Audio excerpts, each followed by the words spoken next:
Okay, so welcome to another video.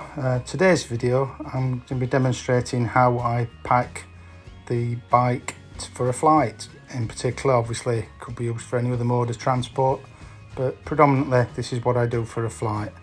The main priorities for me is that I don't want an hard case or anything, because I want to be able to carry whatever I'm using with me.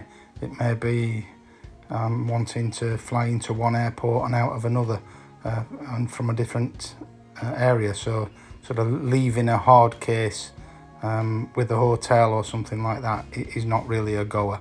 I like to be independent and flexible, so it needs to be a soft case. The best option in my view for that is the simple, straightforward IKEA Dimpa bag, which I'll show you now. So here's the IKEA bag. It's a very cheap bag sold by IKEA as a storage bag, but it just happens to be the perfect size for the Brompton. The other bag I use is a Brompton cover. This is from Rock Brothers, which I believe is no longer available now, but there are other similar bags available. It's just basically a cover for the bike. With the IKEA bag, don't get sucked into buying the ones off eBay at a ridiculous price. They're the same bag. Right, so it's a pretty straightforward process then. The first thing obviously is just unload and fold the bike as you normally would.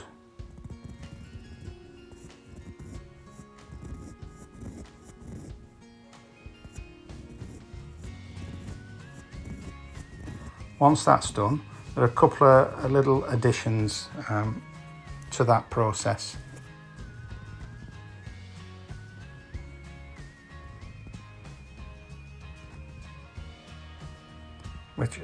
Which for me involves removing the pedals. I have quick release pedals fitted, and certain advantages to those, this being one of them, that you can remove them for transporting the bike. I've got a separate video on those if anyone's interested in those. That's the MKS quick release pedal system, and also removing the frame clamps. If you've never removed the frame clamps before, it's very straightforward. Basically, just keep on screwing it out. It will pop out quite simply, and it's a very straightforward job to replace it of just screwing it back in. So it's nothing to worry about, no additional tools needed, and it's not complicated or anything in any way.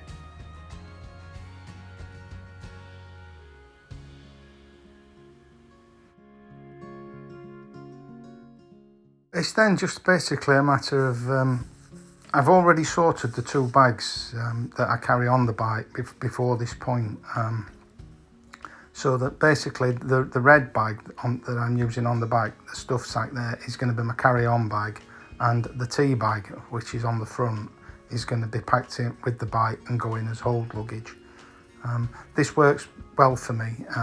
There's no problem on the size of the bags, and that gives me one bag for carry-on luggage, and the other bag then obviously is the checked-in baggage, which, I mean, I normally travel with sort of EasyJet and Ryanair, and by doing this you're just paying for a standard bag. Previous tours I've done in the past with a more conventional bike, if you like, it's cost me more sometimes to carry the bike than it has for my own actual personal ticket. Doing it this way, you don't check it in as a bike, just check it in as luggage, and the cost is often half that, if not less, than what you would pay for sporting goods and a bike with some airlines. I just popped the pedals and the clips in a plastic bag there on that. You may notice there I just popped a few pairs of socks over some of the more vulnerable points, and then put the bike cover over the bike. That obviously covers the bike. It's then time to pop it into the IKEA Dimpa bag. We're not quite finished at this point, because obviously there's other stuff to pack in there, and you'll be thinking that there's not a lot of protection or whatever for the bike at the moment, which obviously there isn't.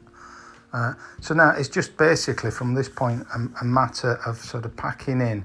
Well, actually, yeah, I'll show you this first. This is I take the frame out of the tea bag.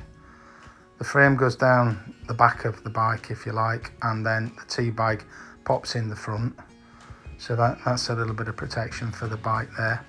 And then any spare clothes, travel towel, camping mat, whatever bits and pieces I then basically put in around the bike to act as padding for the bike.